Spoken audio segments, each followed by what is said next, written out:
모든 분들이 얼굴을 전체를 볼 수 있는 날을 기다리며 오늘 강의를 하도록 하겠습니다.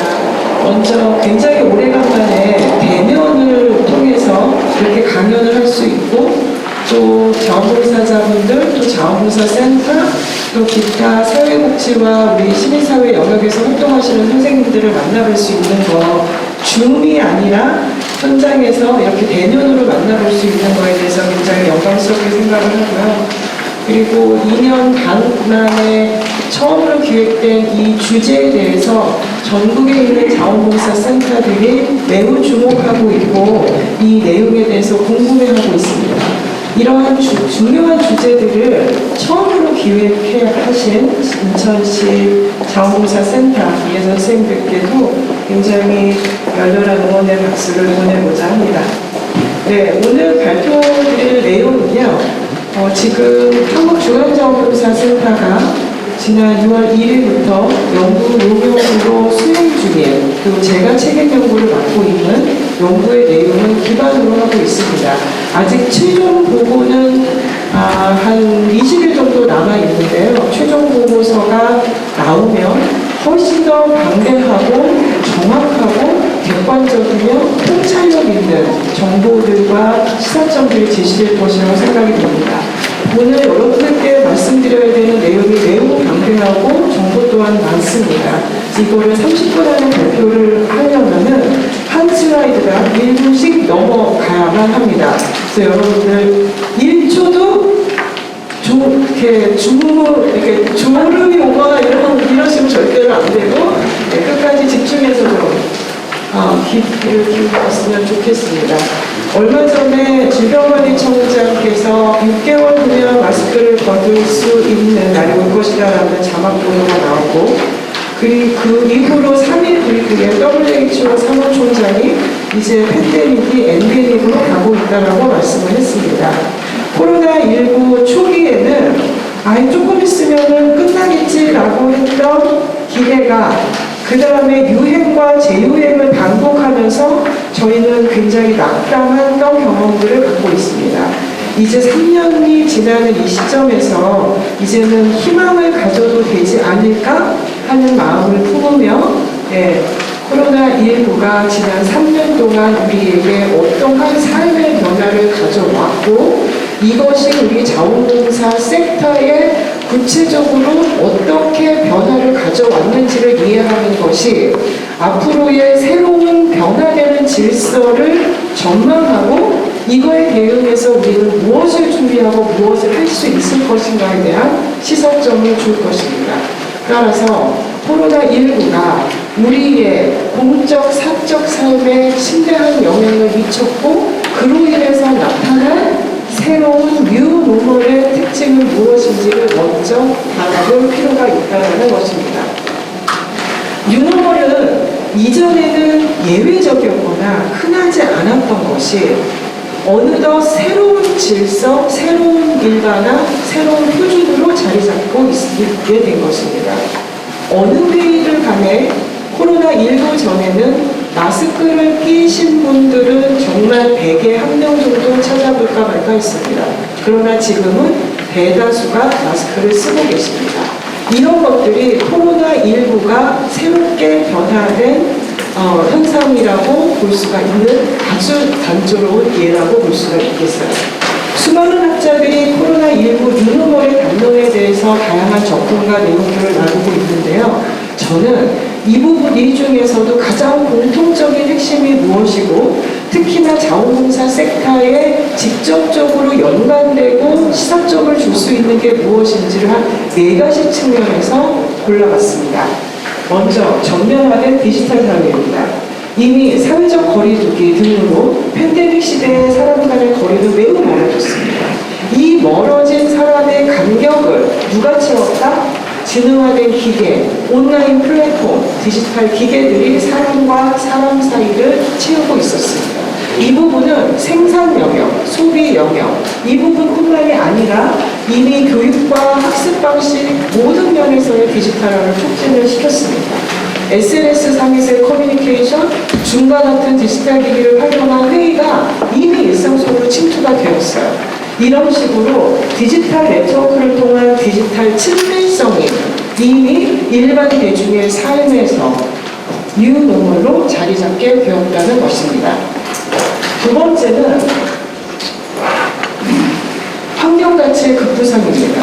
이 부분은 코로나19가 결정적이었다고 단언하기는 매우 어렵습니다. 왜냐하면 이 코로나19 뉴노멀은 이전부터 시작된 커다란 사회 변동들이 코로나19라는 직격탄을 맞으면서 어떻게 촉진됐거나 어떻게 문제가 더 부각됐거나 하는 거기 때문에 환경가치와 관련해서는 이전의 패러다임이나 연계해서 볼 필요가 있다는 얘기입니다. 이미 기후위기와 관련된 거, 그 다음에 탄소 중립, 에너지 전환, 이 부분에 대해서는 정책과 기업의 ESG와 시민 실천의 영역에서 변동이 있었습니다. 그런데 코로나19를 보면서 모든 것들이 정지된 상태에서 우리는 맑은 하늘을 보기 시작했습니다. 맑은 하늘을 보기 시작했어요. 배달의 민족으로 앱으로 배달시켜 먹으면서 포장을 시키면서 우리는 넘쳐나는 플라스틱을 보게 되었습니다. 우리의 안전을 지키는 마스크를 보면서 마스크가 쓰레기로 버려지는 문제까지도 보면서 우리는 환경 문제에 대해서 심각함을 느꼈고요. 사회적 거리두기를 피해서 들로, 산으로, 바다로 나아가기 시작했습니다. 환경이랑 우리의 생활이 굉장히 친밀성이 높아졌다는 얘기입니다. 이미 우리나라 국민들은 코로나 이전보다 현재 당면 과제로 환경과 기후변화 문제, 재해를 비롯해서 이거를 경제 문제와 주거불안 다음으로 꼽을 정도로 환경 문제는 코로나19를 통해서 너무나 굉장히 중요하게 급부상을 했다. 이는 정부, 시민사회, 기업 활동에서 어떠한 의사결정을 하는 데 있어서 중요한 방향으로 역할을 할 정도로 기준으로 삼겨지게 됩니다. 즉, 뉴노멀로 자리 잡게 되었다는 얘기입니다. 세 번째, 위험의 일상화와 약화는 사회적 연결입니다. 이 부분은 사실 이런 것인데요. 코로나19가 이 부분을 어떻게 심화시켰고 이것이 우리에게 얼마나 일상적으로 받아들여지는가를 보게 되는 것입니다. 위험은 이미 우리 일상 속에서 매일 되풀이 되는 삶의 하나의 문화적인 요소로 자리 잡았어요. 그러나 자연재해나 사회적 재난들을 봤을 때 그냥 어느 날 갑자기 예측 못할 때 다가오는 거라고 생각이 들었는데 코로나19는 매일매일 모든 사람들의 일상 속에 함께 있습니다. 빈부격차를 다 떠나서 그 다음에 어떤 직업이든지 남녀노소를 불구하고 위험에 우리는 보편적으로 다 노출이 되었어요. 그러나 위험 대응하는 것들은 그 격차와 양극화가 매우 심해졌습니다.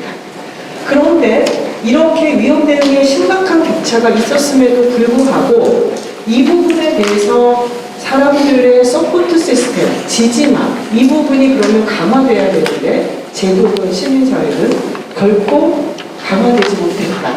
예를 들어 당신이 어려울 때 도움을 줄 수 있는 사람이 있습니까? 라는 단 하나의 질문을 사회적 지지망의 지표로 봤을 때 우리나라는 OECD 국가들 중에서 가장 꼴찌입니다.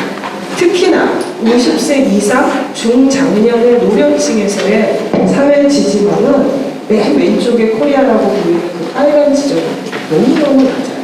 사회적 연결망, 사회적 지지망. 사회적 신뢰, 이미 우리나라는 가족 이외에 다른 사람에 대한 신뢰가 낮은 저신뢰 사회였는데 코로나19를 계기로 해서 저 첫 번 왼쪽에 있는 것들은 신뢰가 증가한 경향들이 보이는 거지만요. 오른쪽 그래프는 신뢰가 떨어진 경우가 다 많은 것입니다. 사람에 대한 신뢰도 약화되었다는 것이죠. 이 부분이 코로나19가 우리에게 새롭게 등장하게 된 뉴노멀이라고 볼 수 있습니다. 네 번째, 국가 역할의 확대와 시민사회 강건성입니다. 이미 코로나19 감염을 통해서 강한 국가의 기함이라는 말을 우리는 쓰고 있습니다. 국가 역할, 공적기구의 역할이 매우 강해졌습니다.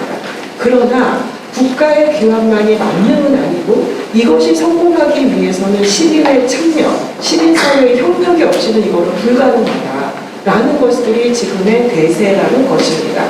그래서 이미 한국은 영국, 독일과 비롯해서 코로나19에 대응하는 데 있어서 정부와 시민사회가 상호 협력하고 보완적으로 대응한 아주 유명에 속하는 대표적인 사례입니다. 반면에 중국, 여러분 생생한 기억나시죠? 완전히 정부 통제에 의해서 되는 것이고 시민사회는 찾아볼 수가 없는 정도입니다. 성공의 지름길은 국가 역할만 할 수 있는 것은 아니며 시민사회가 같이 협력을 해야 된다. 그리고 이거는 참여라는 것입니다. 그렇다면 우리나라를 비롯한 동아시아 국가에서 어떻게 락다운도 없었고 폐쇄도 없었는데 저렇게 일상생활과 경제 유출 없이 방역에 성공적으로 했느냐를 서구사회에서 눈여겨봤어요.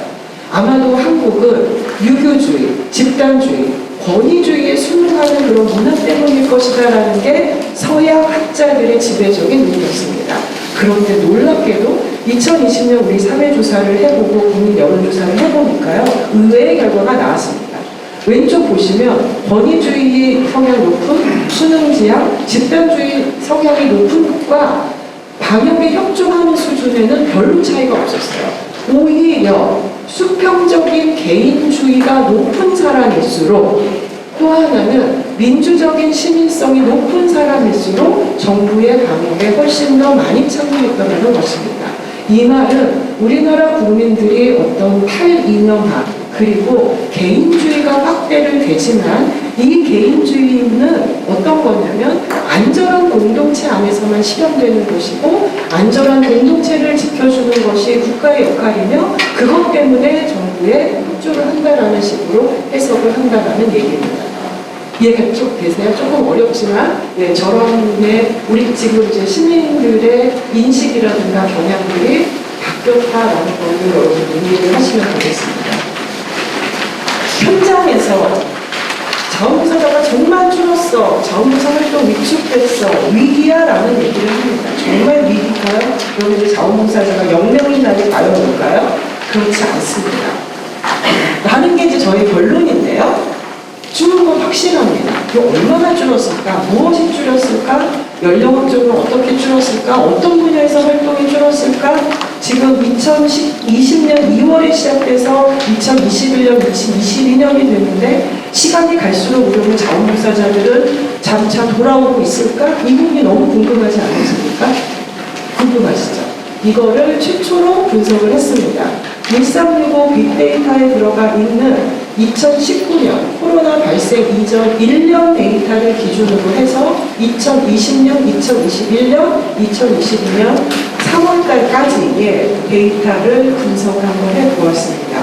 총 6,400여 건의 봉사활동 건수고요. 여기에 참여한 자원봉사자 수는 2021년 기준 159만 4천 명입니다. 사실 2019년에 350만 명보다도 3분의 1가량으로 줄은 숫자이기는 합니다.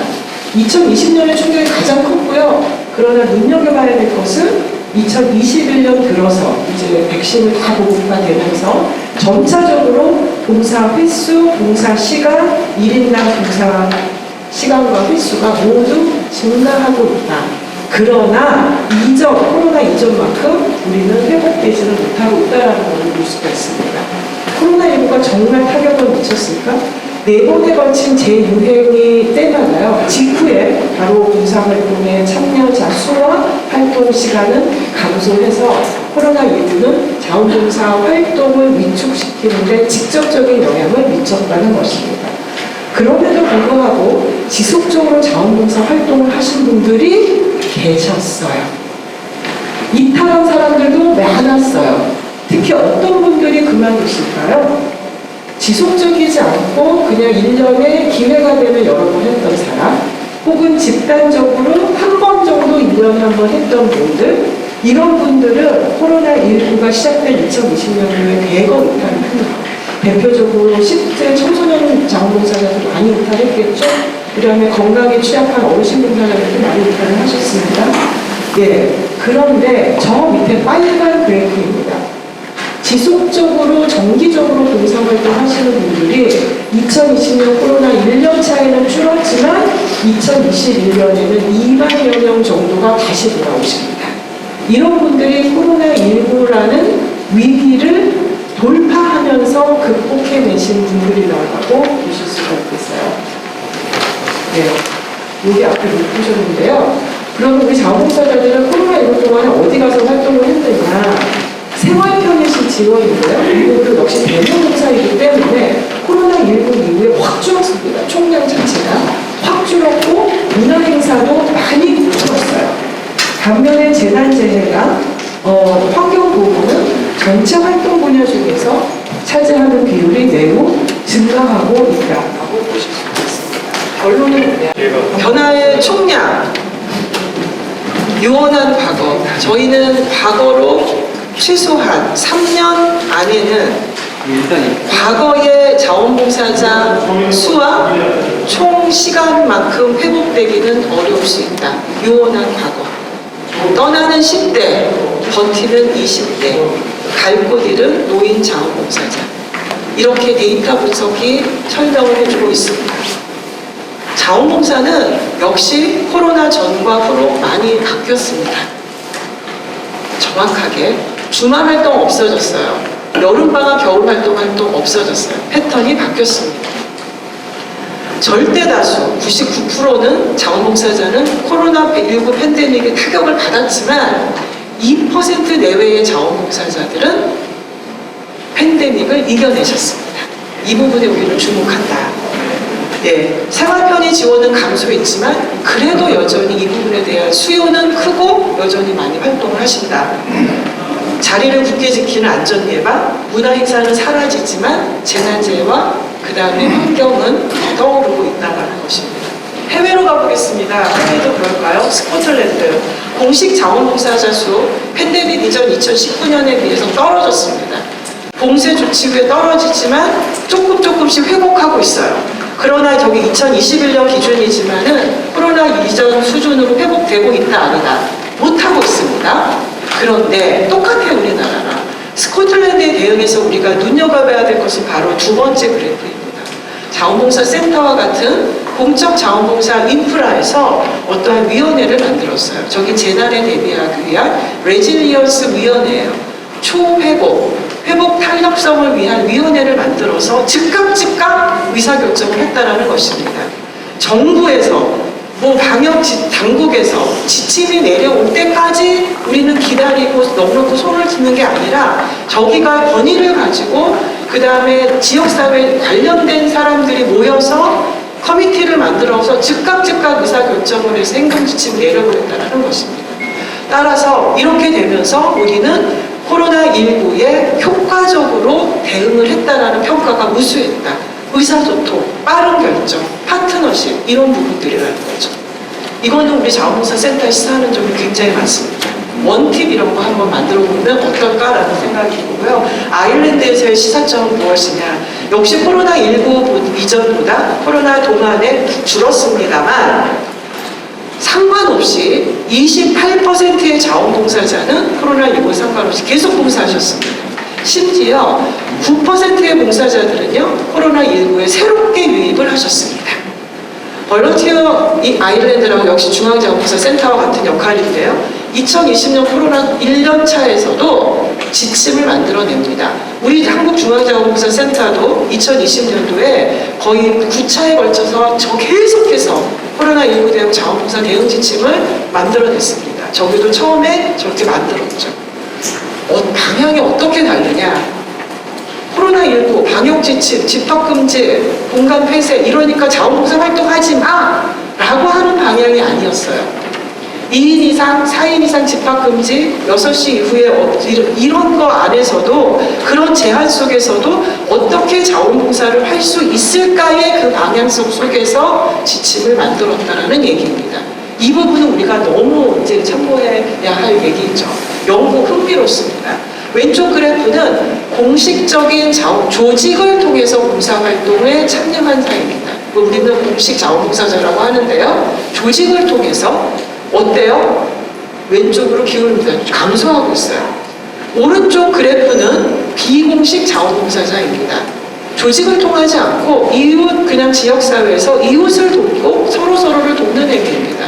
비공식 봉사자의 그래프는 올라갔습니다. 이미 연구국 공식 자원봉사자와 비공식 자원봉사자의 통계를 항상 두 개를 같이 내고 있다는 거죠. 저게 자원봉사자와 활동의 흐름인 거고요. 영국에서 저희가 굉장히 주목해야 될 점은 바로 이것입니다. 바로 올해 300여 개의 자원봉사 단체들이 모여서 자원봉사 비전 2032를 만들어냅니다. 앞으로 10년 동안 자원봉사가 지향해야 될 비전을 만들어냅니다. 왼쪽에 이 그래프를 보시면은요, 지금까지 해왔던 방식, 대면 봉사, 모집해서 집합적으로 이런 거, 조직을 통한 지금까지 해왔던 일회성 이런 것들은 진흥해다, 줄어들 거다. 지역사회 기반에서 풀뿌리 봉사의 회복, 비공식 봉사, 그 다음에 디지털 기반의 온라인 봉사 떠오르는 해다. 이런 식으로 보면서 5가지 비전을 얘기를 합니다. 일상생활에서의 자원봉사, 이거 많이 들어보시지 않았어요? 3차 국가기본계획의 1 영역에서의 과제인데, 네. 자원봉사자와 지역사회로 갑니다. 탑다운이 아니라 이제 완전히 밑으로 나가자라는 얘기예요. 모든 사람이 자원봉사에 참여할 수 있게끔 하자. 청소년들에게 더 이상 의존하지 말자. 이라는 거예요, 말하자면. 우리나라로 보면. 협업이 자원봉사에서 너무 자연스럽고 유연해야 된다. 센터 따로, 단체 따로, 협의회 따로, 기업 따로 이것이 아니다. 우리나라에 대해주는 시사점. 그리고 제도적인 제약을 넘어서 새로운 실험을 해야 된다. 이런 부분들이 우리한테 시작한 점이 굉장히 많습니다. 호주 어땠냐? 여기서 굉장히 또 주목해야 될 거는요. 자, 코로나19 동안에 중단한 자원봉사자들이 있으셨잖아요. 지속했던 봉사자들도 있었잖아요. 호주는 이거를 조사를 해봤어요. 코로나19 동안에도 계속해서 봉사활동한 분들과 중단했던 봉사자들의 삶의 만족도가 어떻게 변했는가요? 왼쪽 그래프에서 저 진한 까만색이 보니까 계속해서 봉사활동한 자원봉사자입니다. 삶의 만족도가 맨 밑에 회색 그래프, 중단한 자원봉사자들보다 높습니다. 그런데 시간이 흐르면 흘러갈수록 지속한 봉사자와 중단자들의 삶의 만족도는 거의 붙어요. 비슷해져요. 오른쪽 그래프는요, 외로움이에요. 자원봉사자들은 관계를 유지하기 위해서 자원봉사 활동을 많이 하십니다.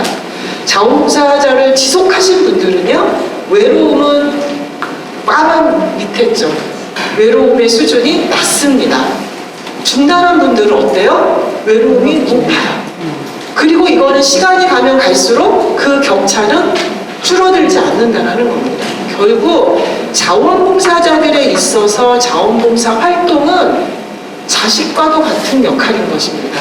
내 삶의 만족과 나의 외로움을 덜을 수 있는 정서적이고 심리적인, 그 자원봉사자들이 계속해서 봉사활동을 할 수 있게끔 하는 것이 우리 센터, 우리 활동처에서의 사명이라는 것이죠. 웬만하면 그렇게 하자라는 거예요. 호주에서 자원봉사 조직들은요, 여전히 자원봉사자들이 안전한 방법으로 활동에 참여하고 봉사자들의 정신건강과 웰빙, 그 다음에 프로그램 전면 재조정해야 되는 거, 젊은 자원봉사자 모집하는 거, 그 다음에 원격 자원봉사, 온라인 봉사에 대한 지원, 이거 해달라는 얘기입니다.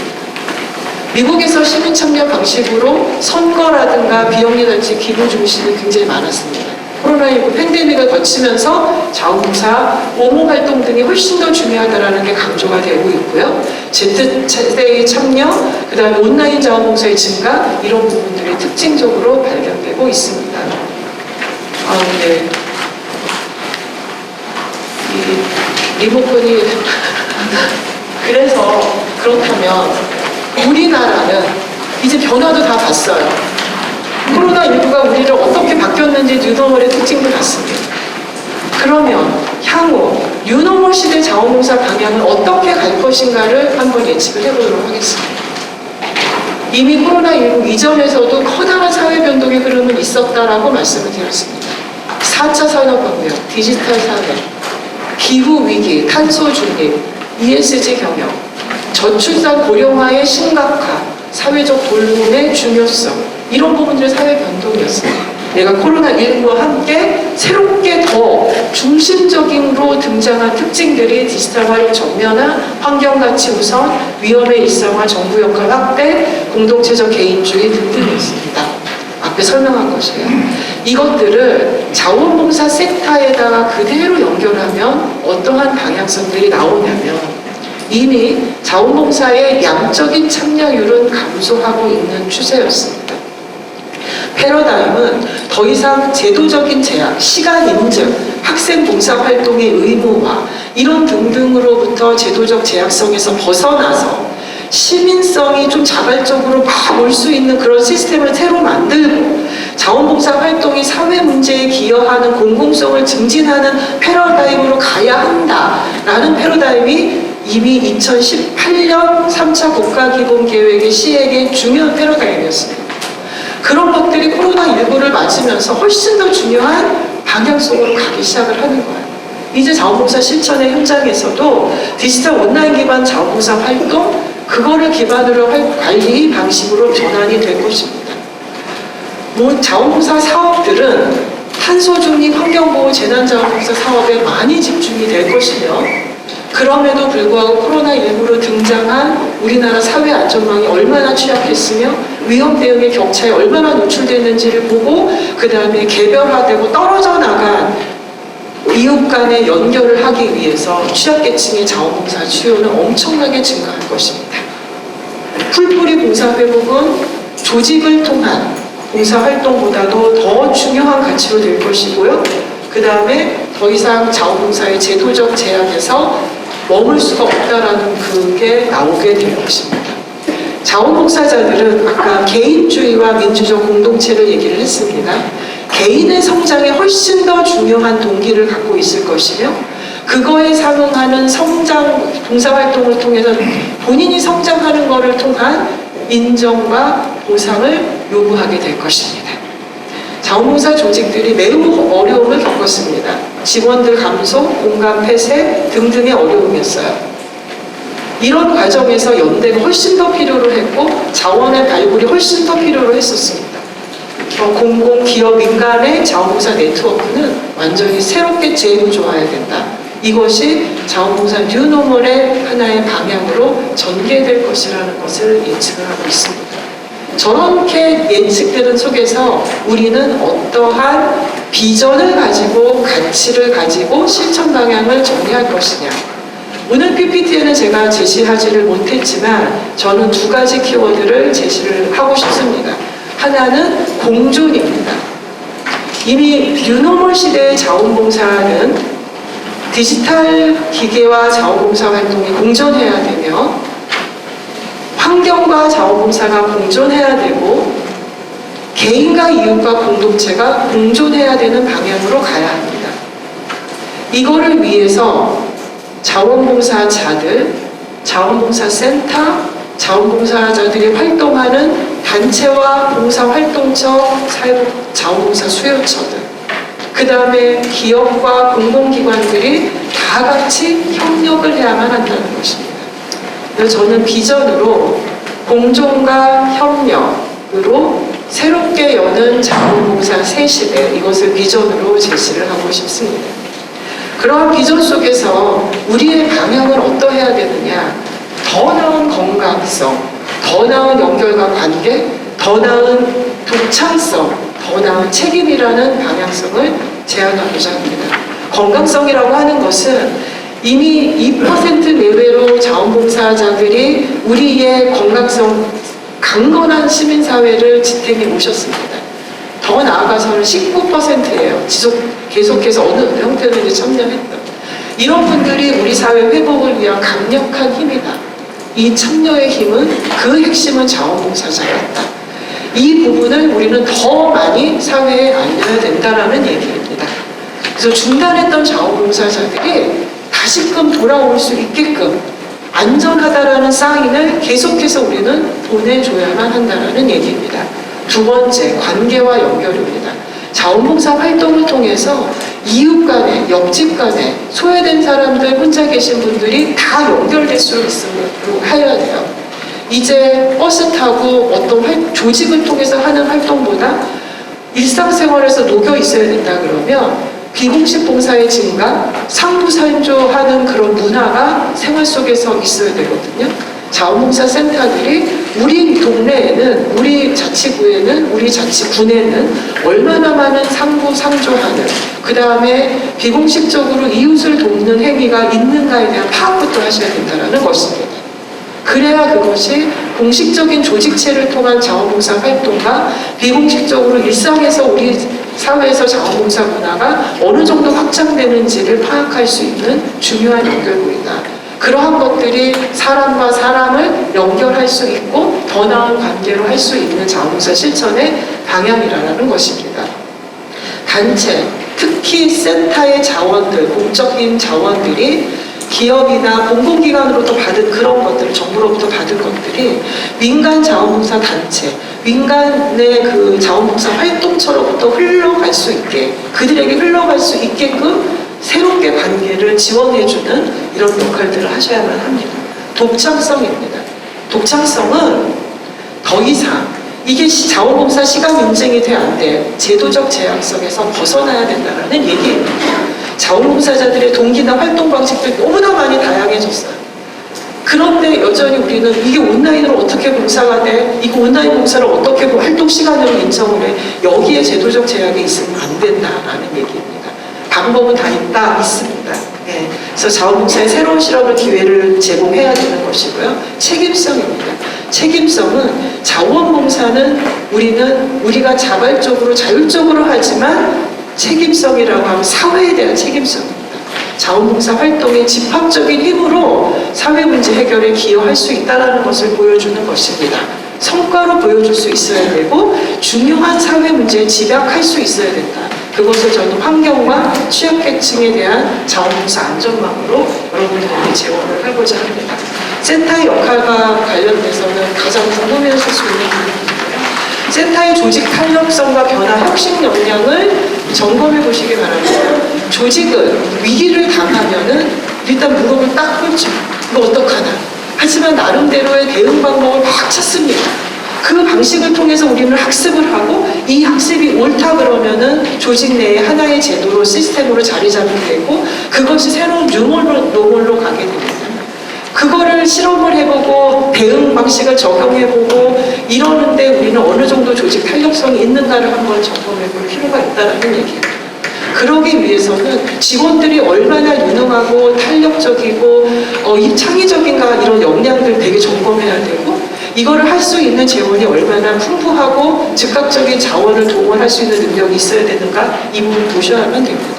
여기서 또 여러분들은 그러면 센터 다 민영화하라는 얘기냐 여기에 꽂힐까봐 제가 걱정을 하는 말인데 그 방향이 로 가는 것을 여러분에게 적극 권유를 드립니다. 왜냐하면 작년에 또 하나 제가 중요한 연구를 했는데요.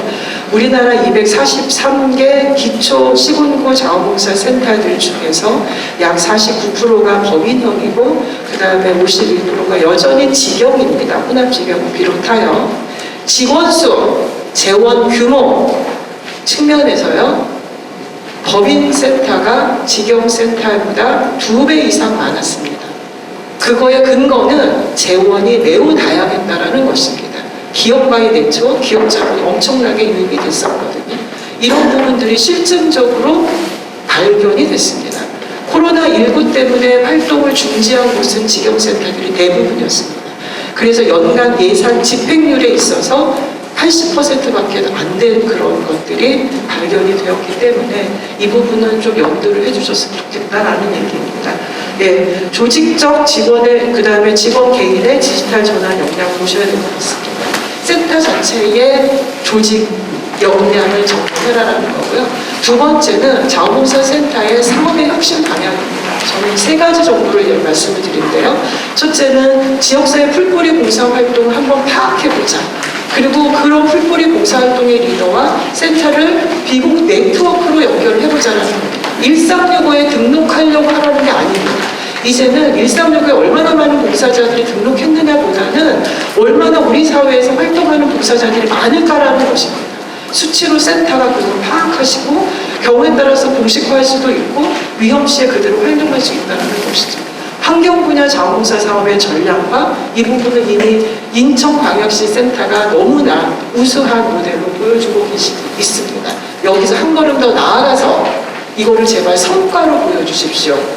구군센터마다 어떤 봉사단체가 어떤 영역에서 얼마만큼의 활동을 했다라는 투입만 보여주지 마시고 그로 인해서 성과가 뭐가 있는지를 보여주기 바랍니다. 이거는 작년에 예를 들어 한국중앙자원봉사센터에서 2021년 안녕 캠페인의 사회적 성과가 무엇인지를 ESG 기반으로 해서 한번 측정을 해봤습니다.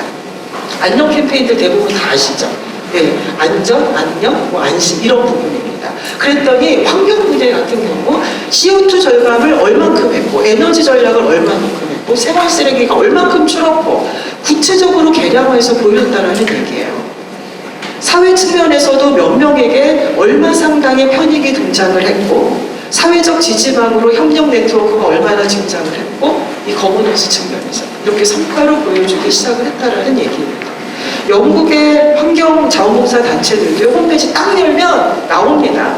얼마만큼 플라스틱병 수거해 없어졌느냐, 그 다음에 얼마만큼 비닐봉지 없어졌느냐, 또 하나는 공원과 정원에 여기는 클린한 공원이라는 깃발을 꽂혔느냐, 이런 부분들을 성과로 보여준다는 얘기입니다. 기업, 그 다음에 제주관광공사 같은 그런 공공기관, 그 다음에 주민참여형 치안 이런 데서 환경과 관련된 걸 되게 많이 하는데요. 제주관광청은요 오히려 이제 국제적인 플라스틱 프리 이벤트 인증까지도 받을 정도로 그런 성과를 또 보여주면서 언론에 나오기도 했었습니다. 네, 자원봉사센터의 사업의 혁신에서 세 번째는 지역사회 자원봉사 안정망 사업입니다. 이 부분은 제가 취약계층을 계속 볼 것이며 그들 간의 연결과 관계를 만들어주는 전략으로 가야 된다고 말씀을 드렸습니다. 이미 노인과 1인 가구에 대한 자원봉사 수요는 앞으로도 계속 늘어날 것이다라는 것이 설문조사에서 나왔는데요. 이미 공적 사회 서비스를 통해 가지고 돌보미들, 요양보호사들이 많이 증가했지만은 공적 사회 서비스는 시간적 제약이 분명히 있습니다. 남은 부분들은 우리 자원봉사자들이 조금 더 촘촘히 체계적으로 마을 안에서 저거를 할 수 있도록 했으면 좋겠다라는 것입니다. 참고로 얘는 뭐냐면은 미국의 사례인데요. 미국의 커뮤니티 리빙 청이라고 있습니다. 정부 기구예요. 보조금 지원 사업을 하는데 여기에서 혁신적인 자원봉사 모델에 대한 보조금 신청입니다. 사업력 자체가 정부의 지원 사업 자체가 혁신적인 자원봉사 모델 지원 사업이에요. 근데 내용은 뭐냐면 지역사회에서 1인 취약가구에 대한 자원봉사를 하는 그런 단체들이 사업계획서를 내서 그거를 심사를 해서 보조금을 주는 겁니다. 직원 인건비 한 명 것까지 포함이 되고 자원봉사자들에 대한 수당까지를 포함되는 것입니다. 저렇게 된다 그러면 간헐적으로 되는 임시적인 자원봉사 프로그램보다는 훨씬 더 체계적이고 정책 사업이면서 민간에서 하는 거 공적인 사회 서비스가 지역사회에서 통합되는 그로 인해서 콜렉티브 임팩트 집합적인 성과를 내놓을 수 있는 게 되지 않을까. 이거는 저는 중앙에다가 제안을 할 예정입니다. 네, 기타 자원봉사 관리와 관련돼서도 100% 온라인으로 전환하자는 얘기 절대 아닙니다. 슬기로운 공존이 필요하다. 온라인 자원봉사가 대면 봉사를 절대 대체하지 못한다는 것이 정말 저는 경험적으로 많이 나오고 있는데요. 이거를 슬기롭게 하려고 하는 부분, 자원봉사자들의 봉사 동기와 성장에 대한 갈구, 이 부분에 대해서 어떻게끔 경력으로 인정해 줄 것인 부분들을 고민해야 된다라는 부분들입니다. 공적 자원봉사 인프라로서 자원봉사의 센터의 역할과 기능이 더 중요해져 있습니다. 풀뿌리 봉사단체들에 대한 아까 혁신 프로그램, 실험에 대한 지원들, 이런 부분들, 공간에 대한 공유, 이런 부분들을 지원해 줄 수 있는 그런 역할들을 주문을 하면서 저의 발표를 마치도록 하겠습니다. 발표에 수고해주신 정진김 교수님께 다시 한번 큰 박수 부탁드리겠습니다. 이어서 자장 발제자 패널분들은 모두 단상위로 자리해 주시기 부탁드리겠습니다. 자리 정돈을 하는 동안 잠시 오늘 포럼의 취지에 대해서 말씀드리겠습니다. 지역 공동체의 의식이 확산되면서 지역사회 문제 해결형으로의 자원봉사 패러다임이 변화하고 있습니다.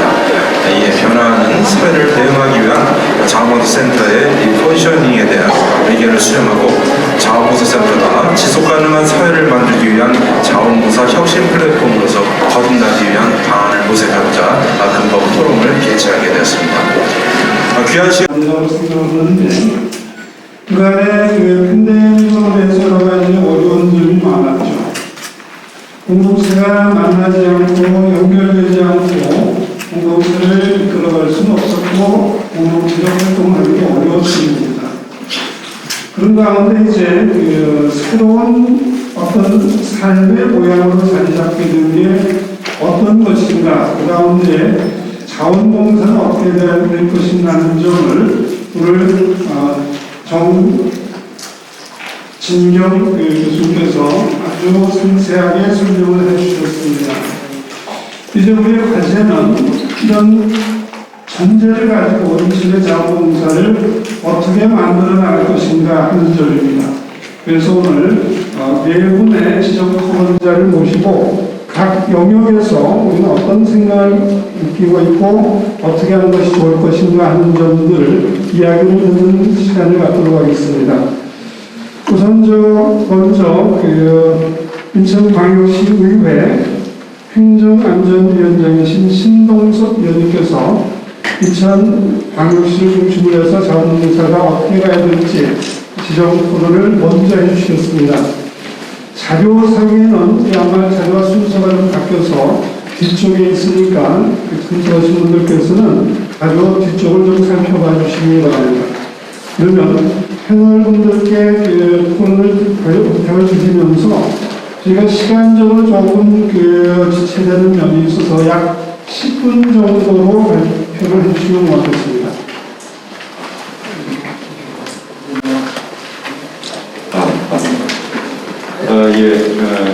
안녕하십니까.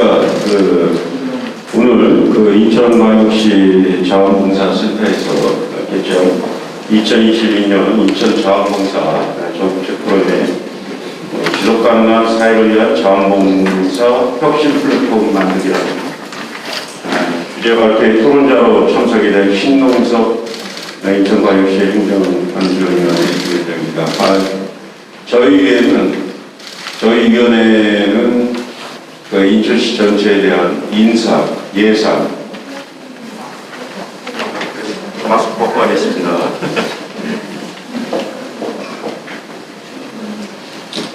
제적, 그 다음에 자치경찰위원회, 시민 안전 등 제반적인 사항을 취의하고 있습니다. 주제 발표의 토론에 앞서 남다른 사항으로 나눔의 삶을 실천하고 계신 73만 인천 자원봉사자 여러분께 깊은 감사의 경의를 표하면서 주제 발표에 대한 토론을 시작하도록 하겠습니다. 먼저 최근 5년간 인천 자원봉사의 현황부터 살펴보도록 하겠습니다. 인천 자원봉사자의 등록 인원과 인구 대비 등록률은 2017년 57만 6,531명 등록 인원의 등록률은 20%, 2018년 61만 7,344명의 등록률은 21%, 2019년 66만 8,469명 등록 인원의 등록률이 23%에 달하였습니다. 2020년은 69만 3,730명 등록 인원의 등록률은 24%, 2021년은 71만 7,037명 등록 인원의 등록률 24% 등으로 등록 인원과 인구 대비 등록률은 지속적으로 증가하고 있는 추세입니다.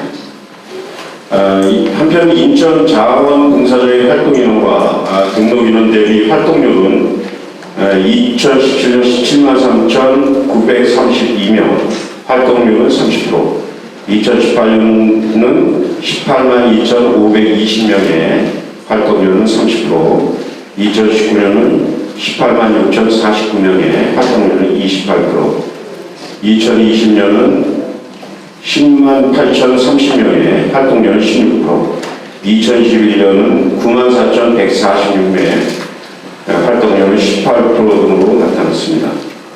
코로나19가 발생한 2020년 기점을 전후로 인천 자원봉사자가 활동 인원을 비교해보면 활동 인원은 2019년에 대비하여 2020년과 2021년에는 각각 무려 42%와 50%가 감소한 것으로 나타났습니다. 인천 자원봉사자의 등록 인원 대비 활동률 또한 2021년 13%로 코로나19 발생 전인 2019년 활동률 28%의 절반에도 미치려고 하고 있는 시점입니다. 이는 코로나19의 직격탄을 맞아서 자원봉사자의 발길이 끊어지면 자원봉사자의 공급이 감소했다는 것을 강조하는 수치입니다. 2021년 기준 인천 자원봉사자의 분야별 현황을 살펴보면 인천 자원봉사자들은 기타 20.31%, 안전방법 17.53%, 생활편의 16.95%, 환경보호 11.39%, 교육 6.76%의 등의 분야 순으로 자원봉사를 한 것으로 나타났습니다. 그리고 코로나19는 재택근무 등 우리 사이에 수많은 대변형을 가져왔으며 자원봉사활동 또한 마찬가지로 격변의 시를 겪고 있는 것이 사실입니다. 코로나19를 거치면서 자원봉사의 패러다임은 기존 오프라인, 대면, 공식적인 자원봉사활동에서 온라인, 비대면, 비공식적 자원봉사활동으로 전환되고 있습니다. 행정안전부의 2020년 자원봉사활동 실태조사 및 자원봉사활동 기본법 개정연구 보고서에 따르면 자택이나 직장 등에서 온라인 자원봉사활동을 했다는 비율이 10.2%나 차지했습니다. 또한 행정안전부가 운영하는 1365 자원봉사 포털에 최근 이슈 키워드를 살펴보면 비대면이 대표적인 자원봉사 이슈 키워드로 뽑혀있습니다.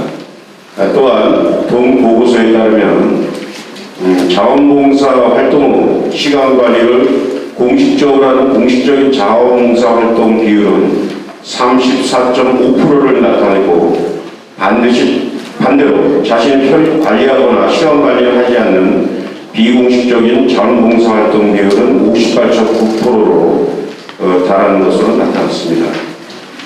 특히 비공식적인 자원봉사 활동 비율은 2014년 48%, 2017년 52%, 2020년 58.9% 등으로 지속적으로 증가하고 추세를 보이고 있습니다. 이렇듯 온라인 비공식적 자원봉사 활동은 자원봉사의 새로운 패러다임으로 자리매김하고 있습니다. 그래서 코로나19가 종식되더라도 플로깅, 쓰레기 주며 걷기 등의 비공식적인 자원봉사 활동 비율은 앞으로도 지속적으로 증가할 것으로 예상됩니다.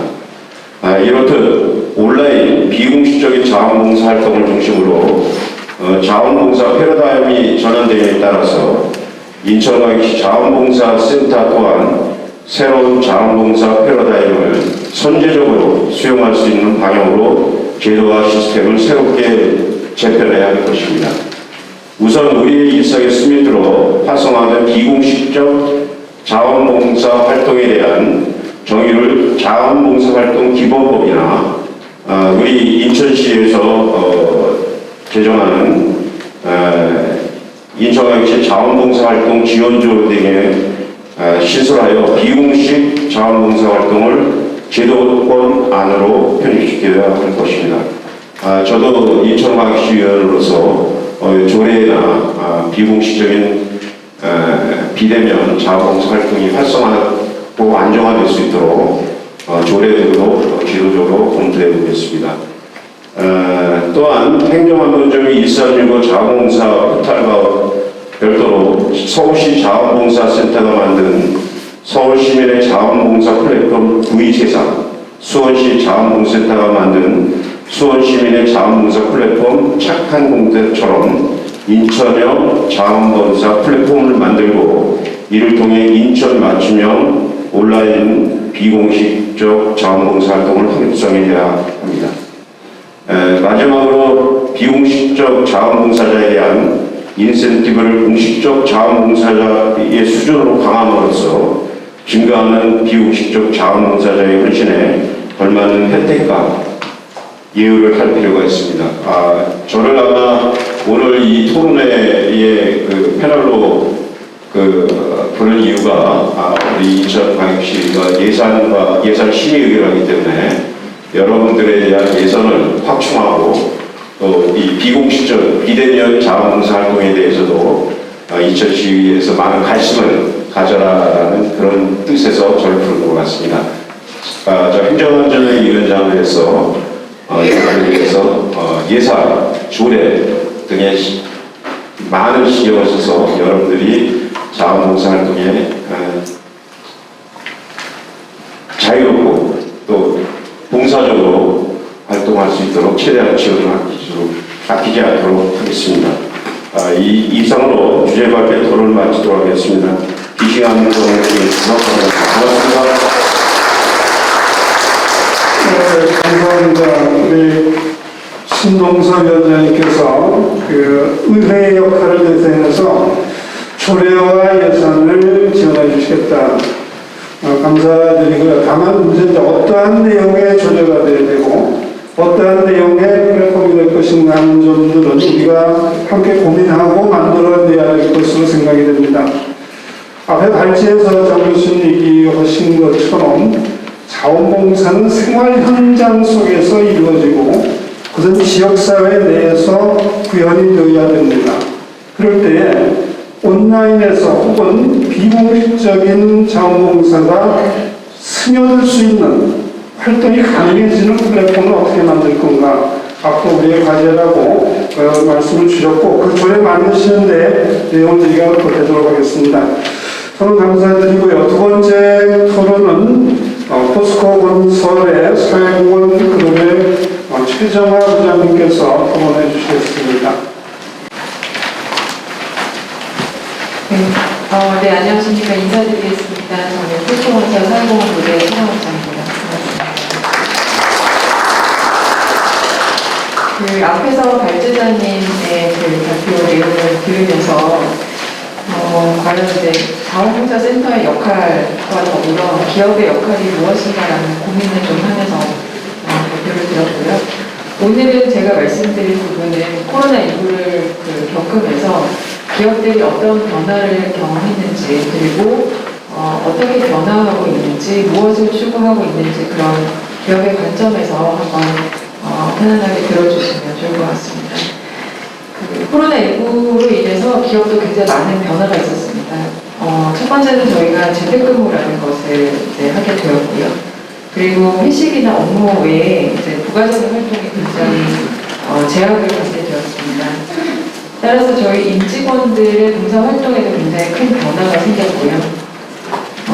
코로나 초기에는 저희가 이제 기업의 입장에서 회사가 보유한 건물을 생활치료센터로 좀 사용할 수 있도록 지원을 해주고 의료진들을 위한 서비스를 제공하기도 하고 그렇게 하면서 이제 조금만 지나면 코로나가 끝나서 다시 일상으로 돌아올 것이라고 저희가 생각을 했습니다.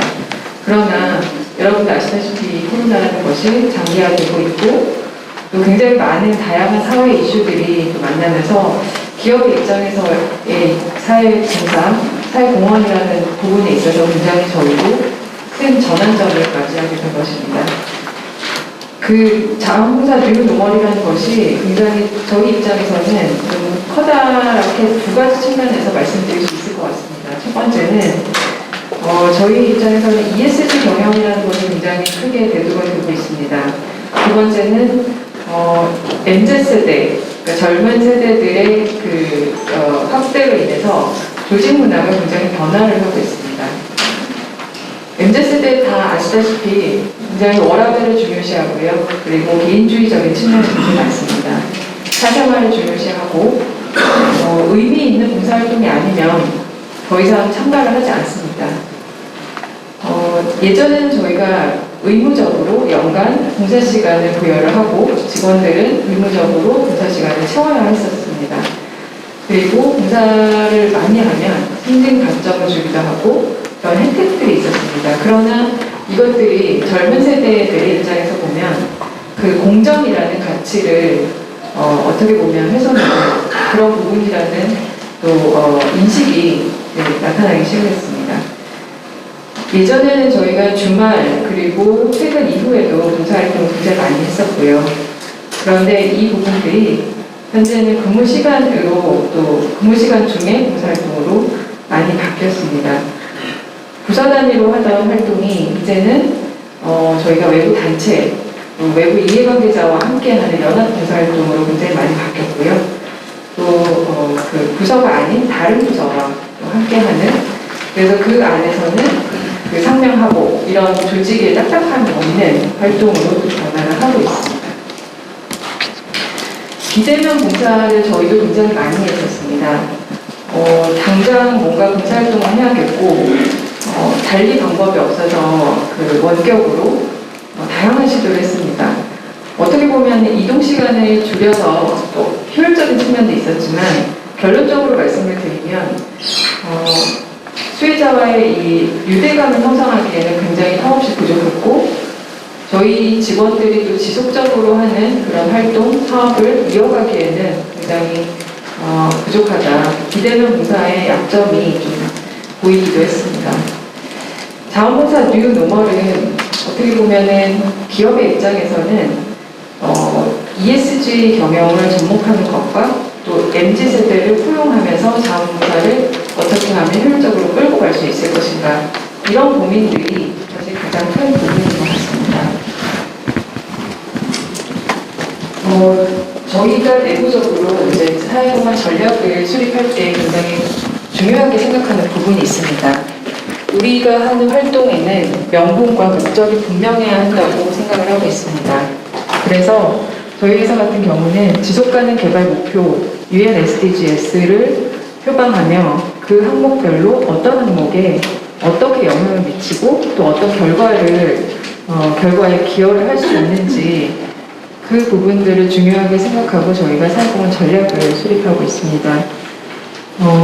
저희 경우에는 이제 ESG 경영과 맞춰서 탄소 중립 그리고 생물 다양성 이런 부분들을 굉장히 중요하게 생각하고 그 전략을 수립하고 또 그에 맞는 다양한 활동들을 기획을 하고 있습니다. 도시 양봉을 저희가 작년부터 시작을 했고요. 그래서 미래 세대 교육도 하고 있고 그리고 저희가 사회 봉사단을 꾸려서 실제로 도시 양봉을 체험하는 그런 활동도 진행을 하고 있습니다. 탄소를 줄이자 이 부분에 대해서는 임직원들이 폐플라스틱을 또 수집해서 저희가 근무복구를 제작을 하기도 하고요. 또 출장을 갈 때는 전기 공유차를 활용할 수 있도록 이렇게 회사 차원에서 지원을 하고 있습니다. 두 번째는 저희가 이런 저희 회사만 단독으로 어떤 사회공헌 활동을 한다던가 봉사활동을 하기에는 사실 부족한 부분이 많다는 생각을 하고 있습니다. 그래서 이해관계자들과 어떻게 하면 좀 통합해서 연합해서 활동을 할 수 있을까라는 고민을 하면서 저희가 그 온라인상에 인스타그램에 해피빌더스라는 그 계정을 개설했습니다. 쉽게 말하면 이해관계자 통합 플랫폼이라고 보시면 될 것 같습니다. 세 가지 컨텐츠가 있고요. 지역의 그 취약계층을 지원하는 주거환경 개선 활동을 하는 빌리저스라는 그런 봉사단이 있고 환경 생태계를 또 유지 보호하기 위한 그린너스, 문화예술 공연 등을 추구하는 크리에이터스 이렇게 세 가지 카테고리를 갖고 플랫폼을 운영을 하고 있습니다.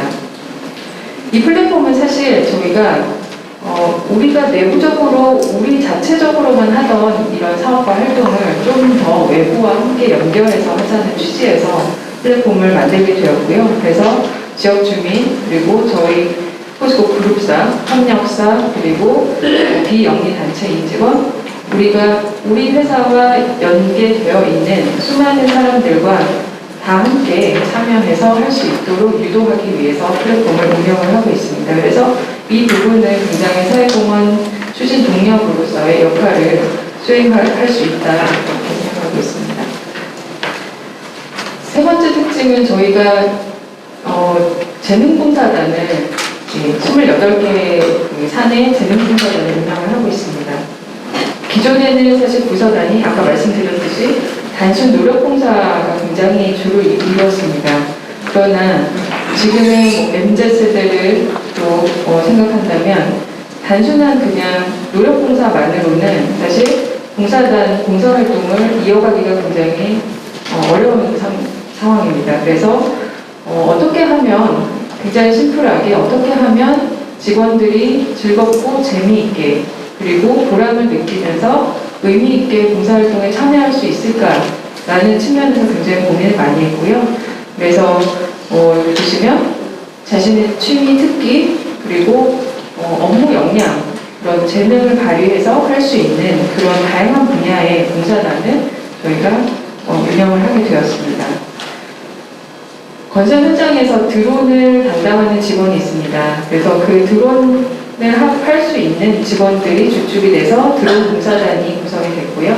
이 봉사단이 지역아동센터나 이렇게 아이들을 찾아가서 접하지 못한 친구들에게 이론부터 실습까지 다양한 교육을 하고 있습니다. 또 저희 회사의 법무실에 변호사로 구성된 법률 상담 봉사단이 있습니다.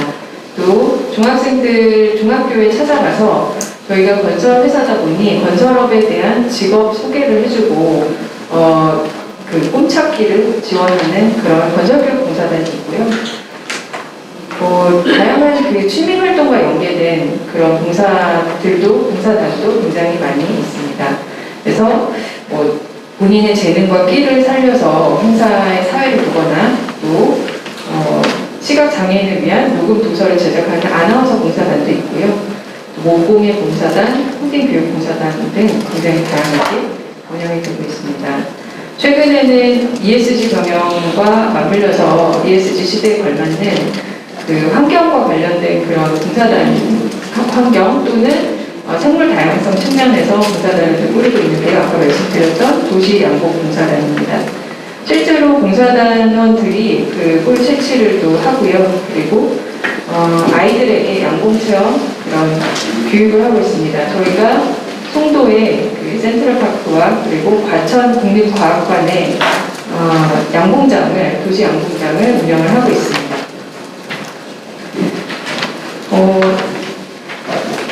자원봉사센터와 사실 두 가지 사업을 같이 하고 있습니다. 올해 같은 경우에 인천시 자원봉사센터에서 이제 주관을 하셔가지고 인천 지역의 블루카본을 확대하는 그런 그린 상륙 작전 분리에 저희도 힘을 합치고 있고요. 사실 저희가 기업이 단독으로 할 수 있는 일은 굉장히 작고 또 할 수 있는 역할이 사실 많이 부족하다고 생각을 하고 있습니다. 그럴 때 인천시 자원봉사센터에서 저희에게 손을 내밀어 주셨고 인천에 있는 많은 지역 기업들과 그리고 많은 단체, 지자체 이런 다양한 기관들이 같이 힘을 합쳐서 하는 그런 사업이다 보니 저희도 열심히 참여해서 그 콜렉티브 임팩트 측면에서 또 임팩트를 내기 위해서 저희도 참여를 열심히 하고 있습니다.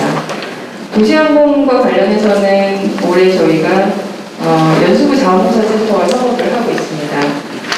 연수구 센터가 주민 네트워크를 또 활용해서 저희 기업에서 할 수 없는 또 그런 연결고리를 또 만들어주시고 지자체와 연계해주는 역할을 담당을 해주셔서 파트너십을 유지하고 있습니다.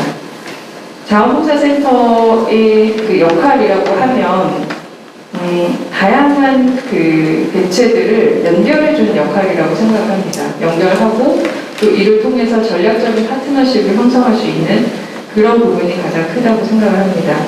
그래서 기업이 사실 중요하게 생각하고 있는 지금 현재 굉장히 중요하고 있는 ESG 경영에 맞춰진 그 환경에 대한 이슈 이런 부분에 대해서도 함께 사업을 할 수 있는 그런 기회가 많아지길 기대하겠습니다. 이상 발표 마치겠습니다. 감사드립니다. 기업도 그 속에 일하는 기업인들이나 직원들의 변화가 있고 그들의 특성을 살려서 자원봉사를 어떻게 할 것인가를 고민한 것 같습니다. 특히 MZ세대와 또 여러 가지 의미 있는 봉사를 찾는 직원들을 어떻게 지역사회와 연결시킬지를 고민하는 모습이 대단히 고맙다는 말씀을 드리고요. 아마 지역의 기업들이 모두 이렇게 좀 함께 지역사회와 하면 좋지 않을까 하는 기대를 해봅니다. 토론 감사드립니다. 세 번째 토론은 그 사회복지협의회 전흥윤 처장님께서 해주시겠습니다. 네. 저 사회복지협의회 전흥윤 사무처장입니다. 우선 이렇게 뜻깊은 자리에 초대해 주셔서 좋은 분들의 말씀 듣고 의견 나눌 수 있는 기회를 만들어 주신 인천 자원봉사센터의 전명성 이사님과 관계자분들 그리고 현장에서 수고하시는 모든 분들께 다시 한번 감사드립니다. 저는 오늘 이제 정진규 교수님의 발제를 들으면서 저희들이 그동안 느끼고 있었던 그런 변화가 이미 시작이 됐고 또 그 흐름을 이제는 되돌릴 수 없구나 하는 것들을 다시 한번 느끼게 되었습니다. 특별히 그 자원봉사의 뉴노멀과 또 자원센터의 역할들이 앞으로 어떻게 변화해야 될지에 대한 부분들에 대해서 많은 시사점들을 배울 수가 있었습니다. 아시는 것처럼 저희 그 사회복지협의회는 자원봉사 영역 중에 사회복지 자원봉사 활동이라고 하는 특정 분야들을 담당을 하고 있습니다. 그렇게 하기 위해서 저희는 VMS라고 하는 별도의 관리 지원 시스템들을 운영을 하고 있고요. 따라서 이제 이 부분과 지금 또 얘기하신 아주 광범위한 일상적인 부분의 자원봉사 활동의 내용을 조금은 섞어서 말씀을 드려야 될 것 같습니다.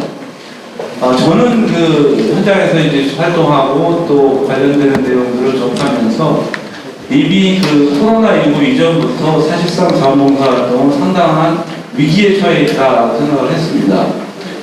코로나19 때문에 자원봉사 활동이 굉장히 잘 이루어지고 있다가 급격하게 감소한 것인가 했을 때 이미 그 감소의 추세 또는 변화의 흐름들이 시작이 되고 있었다고 생각을 하고요. 사실은 그 원인을 찾는 것이 굉장히 중요하다고 생각을 합니다. 왜 우리 사회를 지속하고 변화를 시키는데 가장 중요한 활동 중에 하나인 자원봉사 활동이 감소하게 되었을까? 사실 그 숫자를 보면 더 놀랐는데요. 2022년 1월 행안부가 작성한 2365 자원봉사 속도를 데이터를 봤더니 2017년에 287만 명으로 자원봉사 활동들이 굉장히 크게 늘었습니다. 20대 이상 성인까지. 그러나 2020년에 138만 명으로 거의 150만 명 이상이 급격하게 사실은 감소를 하게 되었고요. 코로나19는 이 현상을 더욱더 가속화시키는 것으로 생각이 됩니다. 또 하나 눈여겨봐야 될 게 숫자의 감소와 함께 활동률의 감소입니다. 기존의 그 자원봉사 등록자 수, 저희 VMS의 경우에 그 100만 명 이상이 한 몇 년 사이에 늘어났는데요. 오히려 활동률은 거의 그 3분의 1 수준 이하로 떨어지고 있어서 과연 이런 그 숫자의 변화들이 무엇을 의미하고 있는지를 저희들이 정확히 파악하지 못한다고 하면 앞으로도 이런 현상들은 더욱더 가속화가 되고 자원봉사 활동은 큰 위기에 처하게 될 것이다 하는 생각이 듭니다. 다만 이제 정진경 교수님 그 자료를 보니까 2020년 대비 2021년 전체 자원봉사 숫자가 감소한 그 반면에 지속적인 자원봉사자들이 숫자가 오히려 늘고 있는 점들을 확인하는 것은 상당히 의미가 있다고 생각을 하고 저는 이 점에 대해서 저희들도 관심을 가지고 어떤 요인들이 이렇게 가능하게 했는지에 대한 분석과 또 연구가 필요하다고 생각을 합니다. 이런 그 변화 상황들을 놓고 자원봉사 활동이 뉴노멀로 자리 잡기 위해서 어떤 조건들이 필요할까 좀 생각을 해봤는데요. 자원봉사 활동의 그 환경 변화 중에 오늘도 제가 굉장히 어떻게 보면 새롭게도 확인을 하고 의미 있다고 보는 것 중에 하나가 이제 공식적인 자원봉사 활동과 비공식적인 자원봉사 활동의 그 비중들이 상당히 큰 변화가 일어나고 있다. 따라서 이미 자원봉사 활동을 하는 분들은 본인의 활동들을 공식적으로 활동 시간으로 인정을 받고 싶어 하는 것보다는 스스로가 원하는 또 그리고 잘할 수 있는 이런 활동들을 찾아서 이미 움직이고 있구나 하는 것들을 많이 느끼게 됐고요. 이러한 변화에 대해서 현장에서 이 일들을 지원하고 관리하는 센터들의 역할들이 과연 어떻게 돼야 될지는 상당히 좀 고민이 좀 필요하지 않겠나 하는 생각이 들었습니다. 저희도 경험한 바지만 코로나19 이후에 비대면 자원봉사 활동들이 급격하게 이제 늘어나기 시작을 했는데 안타깝게도 관리와 지원 체계는 그 속도를 따라가지 못했던 것 또한 현실이었습니다. 저희 그 VMS 사례 중에 하나였었는데 초창기에 비대면 봉사활동에 대한 요청들이 굉장히 많이 늘었음에도 불구하고 정부에서는 그 비대면 봉사활동을 관리하고 분석하기가 어렵다는 이유로 사실상 그 활동의 어떤 기회라든지 또 여러 가지 그 요인들을 만들어주지 못했을 뿐만 아니라 일정 기간이 지나서 일부 허용이 됐을 경우에도 그 활동 자체를 동영상으로 촬영을 하되 편집을 전혀 하지 말고 전체 시간을 다 올려서 등록 인증을 받아라 하는 굉장히 그 부합적이고 또 관리 중심의 어떤 이런 지침들을 그 만들어냄으로써 굉장히 많은 현장의 그 자원봉사 활동자들 또는 그 의지가 있었던 분들을 떠나가게 하는 그런 오히려 역효과를 나타내기도 하는 것들이 기억이 듭니다. 따라서 오늘도 그 말씀을 해주셨는데 이제 그런 현상들이 지속이 될 경우에는 사실 자원봉사자들은 더 이상 기관이나 단체, 센터를 중심으로 움직일 필요가 없이 스스로 또는 그룹 단위 차원으로 독자적으로 움직이는 것들이 더 활발해질 것이라고 생각을 합니다. 다만 그 자원봉사 활동을 경험했던 분과 그렇지 않은 분들의 향후 자원봉사 활동 참여 의사를 조사해 보면 자원봉사 활동을 경험했던 분의 향후 자원봉사 활동 참여 의사가 거의 4배 이상 높게 나타나서 어떤 형태로든지 간에 자원봉사 활동을 경험할 수 있게 해주고 지속할 수 있게 해주는 것이 굉장히 중요하겠구나 하는 생각도 하게 되었습니다. 제가 오래전에 그 미국에 연수를 잠깐 다녀본 적이 있었는데 그때 그 기관 감독을 하면서 시각장애인 그 점자와 관련된 책과 교육을 하고 있는 브레일 인스티튜트라는 곳을 다녀왔습니다. 거기에서 굉장히 많은 직원들이 그 사무실에서 근무하고 있었는데 저는 그때 당시만 해도 그분들이 거의 그 정직원인 줄 알았거든요. 그랬더니 알고 보니까 그 정직원들보다 훨씬 더 많은 2배, 3배 이상의 자원봉사자들이 똑같은 근무 환경에서 똑같은 직원의 역할들을 담당하고 있는 걸 보고 굉장히 놀랐던 기억이 납니다. 그때만 해도 제가 알고 있었던 자원봉사자들은 이런 정규 관리 직원들이 어떻게 보면 그 안내하거나 지시하거나 요청하는 이런 업무들을 맡아서 담당해주는 역할을 하고 있었는데 이미 그 경계가 무너졌다. 이미 섞여서 똑같은 그 조건에서 일을 하고 있다. 다만 급여를 받느냐 안 받느냐의 차이만 있을 뿐이다 하는 얘기를 들었을 때 상당히 그 놀랐던 기억이 납니다. 앞으로 아마 이런 형태의 자원봉사 활동들이 점점 더 늘어나게 되지 않을까 하는 생각도 해서 그에 대한 준비와 대비들도 필요하리라고 생각을 합니다. 저희도 마찬가지지만 이런 그 자원봉사 활동의 뉴노멀을 위해서 센터나 기관들 역할들이 어떻게 될까 하는 부분들은 굉장히 그 많은 점들에서 저희가 생각을 해봐야 되겠다 하는 생각이 들었고요. 특별히 그 정진규 교수님께서 외국의 사례들을 알려주시면서 참고할 만한 시사점들이 상당히 많았다고 생각이 듭니다. 그런 점들은 조금 더 그 자료들을 면밀하게 좀 검토하면서 어떤 측면에서의 적용이 가능한지 이런 부분들을 잘 살펴봐야 될 것 같고요. 또 한 가지 눈여겨봐야 될 점이 아까도 말씀드린 것처럼 이미 그 인구 구조 변화, 또 사회 변화 이런 거에 따라서 자원봉사 활동의 내용, 참여 방식들이 크게 변화하고 있습니다.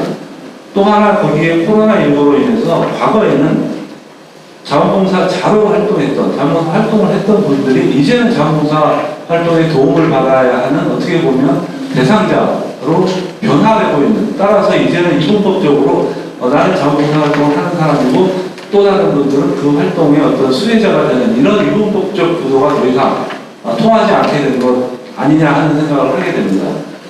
특히나 이제 그 다른 보고서에서 주목한 점은 청소년들이 굉장히 많은 자원봉사 활동을 하게 됐는데 이제는 그 친구들이 코로나 블루라고 하는 그런 상황에 놓여서 거꾸로 그런 활동에 도움을 받아야 되는 그런 어떤 또 상황의 변화도 일어나고 있어서 이제는 과거 같은 이분법적인 구조로는 더 이상 자원봉사 활동을 활발하게 또는 미래지향적으로 운영하기가 쉽지 않겠다는 지적이 있었고요. 앞에서 말씀드린 것처럼 전문적인 지식과 기능을 가진 분들의 자원봉사 활동 지속 능력이 상당히 높은 것으로 그렇게 파악이 되고 있어서 이분들이 이탈하지 않고 지속적으로 남아서 이후의 활동들을 진행할 수 있는 그런 역할들을 찾아내는 것들이 굉장히 중요하다고 봅니다. 따라서 자원봉사센터라든지 단체가 단순히 그 자원봉사 활동을 중재하는 역할에 그친다거나 또는 봉사자의 욕구와는 다른 봉사활동처를 개발하거나 뭐 그런 부분들을 수요처를 아주 그렇게 제한적으로만 제시할 경우에 앞에 말씀드린 것처럼 독립적인 개인이나 그룹 단위 소위 그 비공식적인 자원봉사 활동은 앞으로 더욱 크게 늘어날 것으로 생각이 돼서 이 부분을 어떻게 이제 포함시키고 또 끌어안고 갈 것인가 하는 게 상당히 그 중요한 요소가 될 거라고 생각을 하고 있습니다. 이 과정에서 이제 저희가 고민했던 부분 하나 말씀드리면 과연 이렇게 크게 변화하고 새로운 그 조건들이나 상황들이 만들어지고 있는데 저희 같은 경우도 마찬가지지만 법적, 제도적으로 그 뒤따라가지 못하는 여러 가지 조건들이 있습니다. 이런 것들 속에서 과연 이렇게 폭발적으로 늘어나고 변화하는 자원봉사 활동들을 어떻게 지원하고 또 관리하거나 또는 그 기록할 것인가 하는 부분들이 상당히 그 어려운 과제로 드러날 것으로 생각을 하고 있습니다. 이 부분에 대해서는 그 앞에서 의원님께서도 여러 가지 조례나 기타 다른 법적 제도적 방안으로 이런 부분들을 포함할 수 있도록 하는 게 중요하겠다는 말씀을 해주셔서 그런 노력들이 함께 민간의 노력과 함께 이루어져야 되지 않겠나 하는 생각을 합니다. 마지막으로 제가 이 토론문을 작성하면서 저희 그 신부 담당자 또 시민자들에게 한번 같이 읽어보고 의견을 달라고 했을 때 어떤 이런 마지막에 적었던 의견을 들었습니다.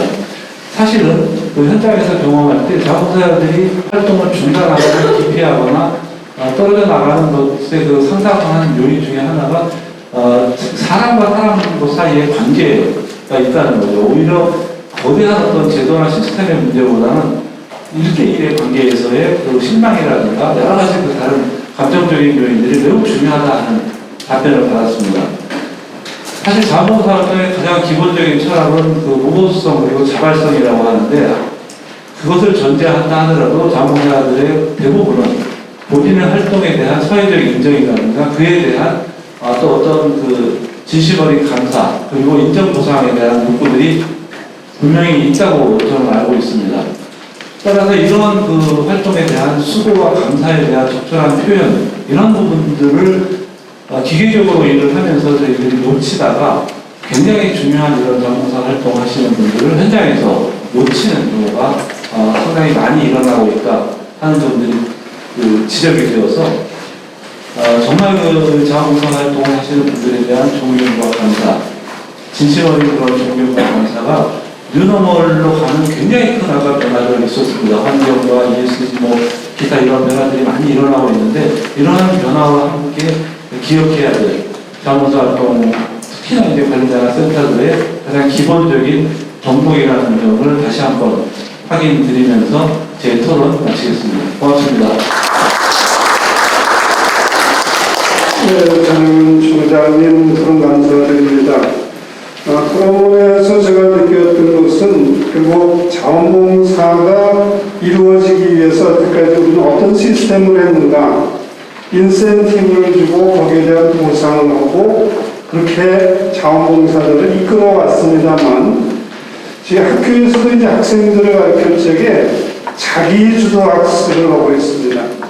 그러니까 자원봉사자들이 스스로 하고 스스로 의미를 발견할 수 있는 그런 생각의 전환 그러다 보니까 지금 전 시장 말씀하신 것 가운데에는 이 팬데믹이 아니라 하더라도 자원봉사의 어떤 변화가 필요하다.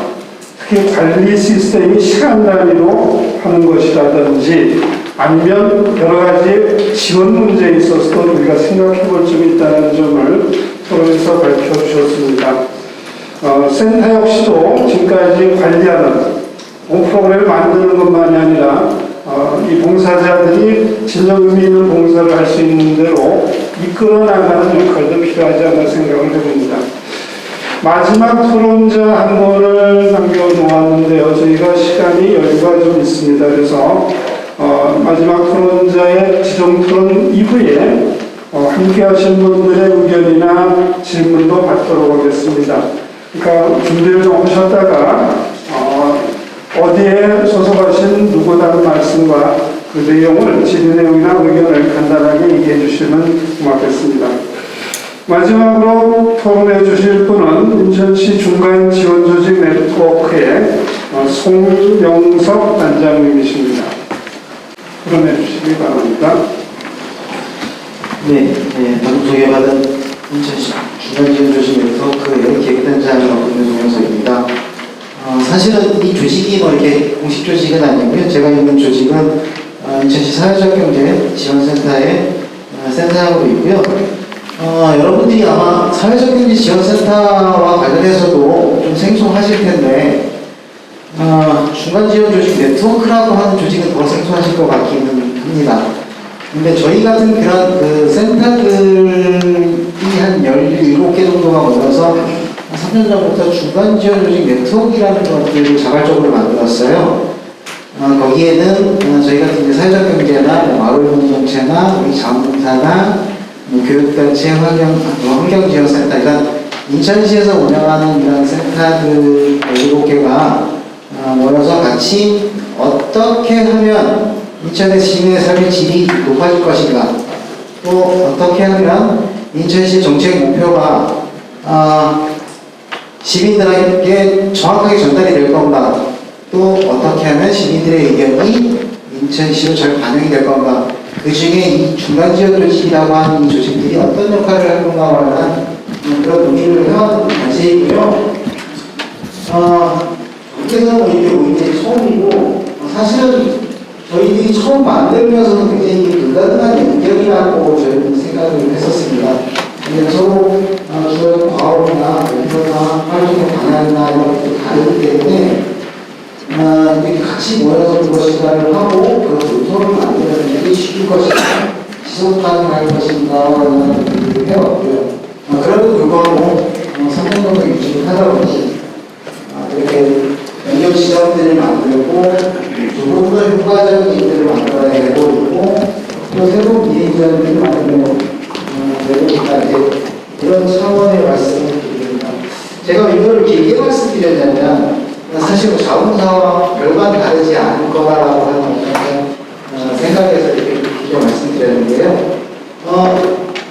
지금 그 발제분들, 우리 정 교수님 발제해 주신 어떤 그런 내용들 중에서 그런 내용이 있었고, 설명해 주신 것도 그런 내용이 있었는데, 제가 잘 이해하지 못하는 내용은 공식과 비공식의 자원봉사에 대해서 좀 말씀을 해주신 거거든요. 이 공식과 비공식이 어떻게 나뉘는지를 제가 잘 몰라서 정확하게는 말씀을 드릴 수는 없지만, 제가 그냥 이해한 바로는 자발적으로 자원봉사를 지역사회에서 해나가고 있는 것이 비공식이라고 아마 판단을 하고 계실 것 같아요. 제가 제 얘기가 훨씬 틀리다면 그렇게 말씀해 주시면 좋을 것 같은데요.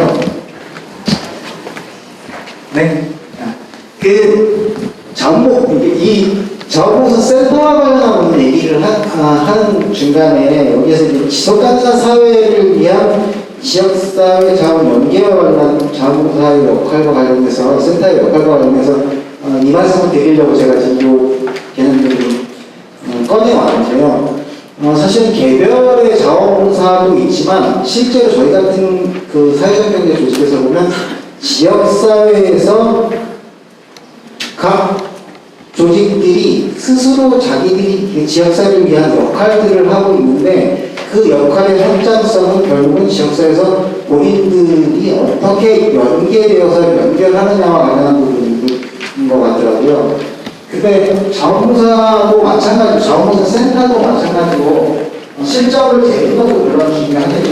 행정의 지원이라고 이런 게 필요한 거고, 이게 공식화하고 제도하는 것도 매우 필요한 일이고, 공식화하는 것들도 필요하다고 생각을 하는데, 또 한 가지 핵심에서도 너무 결제하신 내용에서도 나와 있긴 합니다만, 이 지역사회 각 자원들을 필요한 곳에 필요하게 동원 가능한 정도의 자원들을 연계할 수 있는 일상적인 연계 체계들을 만드는 게 좀 중요하겠다고 생각을 합니다. 거기에서 저희 같은 이런 중간 지원들이 모여있는 각종 다양한 조직들을 관여하고 있는 이런 조직과의 유통이나 연계들은 매우 유효한 수단 중에 하나이고, 자원봉사센터가 그런 자원들을 연계해 나간다고 하면 실제로 비공식이든 공식이든 이런 자원 연계들이 충분히 시민사회 내에서 그대로 이루어지고, 위기 상황에서 이것들이 동원 가능한 또는 자발적으로 이게 이루어지는 자원봉사 체계들로 좀 만들어지지 않을까 하는 어떤 그런 생각이 들어서 좀 말씀을 드렸습니다. 제가 꽤 전에 일본에 그 연수를 간 적이 있었는데요. 거기 그 오사카 지역이었습니다. 고베에서 큰 지진이 있었는데, 그때 당시에 큰 지진이 일어났을 당시의 경험들을 제가 들은 경험치가 있는데, 큰 지진이 일어났을 때 결국은 이 지진 당장의 재난과 관련한 것들을 이제 극복을 할 때 기존에 조직되어 있던 이 조직들이 즉각적으로 반응을 하고 실제로 그 효과적으로 반응을 한 내용들이 있더라는 거죠. 그러니까 어떤 것들이 필요할지, 또 어떻게 이것들을 전달할지, 또 그걸 어떻게 지원할지, 이런 것들을 본인 스스로 그런 것들을 만들어내 왔고, 그 재난이 일종으로 그 위급한 재난이 일시적으로 그 해결이 되고 난 이후에는 그 남은 자원들을 가지고 본인들이 하셨던 역할들이 그게 있더라고요. 그러니까 노인주택을 만들어서 공동으로 운영을 하면서 실제 지역사회 자원봉사를 거기에 연결을 하고 지속 가능하게 지역을 만들어내는 것들이 있었고, 그 다음에 이런 도시락과 관련해서 도시락과 관련한 어떤 그런 자원봉사 체계들을 계속 이어서 만들어 왔다는 거죠. 그러니까 이렇게 자발적인 어떤 그런 연계 체계들을 자원봉사센터에서 중심이 되어서 그런 네트워크 체계들을 좀 구축하는 건 어떨까 하는 어떤 그런 제안을 좀 드려보고요. 제가 자원봉사원에서 사실은 다 알지 못해서 알고 있는 그냥 내용만 좀 말씀을 드렸습니다. 그래서 이 중간 지원 조직과의 연계나 연대들은 정말 필요하고, 거기 자원봉사 역할 중에서 한 역할로 그런 네트워크들을 구축하고 만들어내는 것이 정말 필요하다, 그런 말씀을 좀 드려보겠습니다. 이상 마치겠습니다. 송영석 단장님께서 얘기하신 건 결국 지역사회 내에 네트워킹이 필요하다, 이런 얘기를 주안적으로 말씀해 주셨습니다. 사실 앞에서 발제도 그렇고 항상 여기 자원봉사 활동하시는 분이 느끼는 점은 우리 지역사회가 어떤가라는 점을 고민하면서 자원봉사를 활동할 거라고 생각이 됩니다. 그럴 때 지역의 복지나 삶이라고 하면 서로 연결되어 있다는 점, 연결된 것들이 함께 노력을 이끌어 나가는 기제를 센터가 해줬으면 하는 바람을 얘기해 주셨습니다.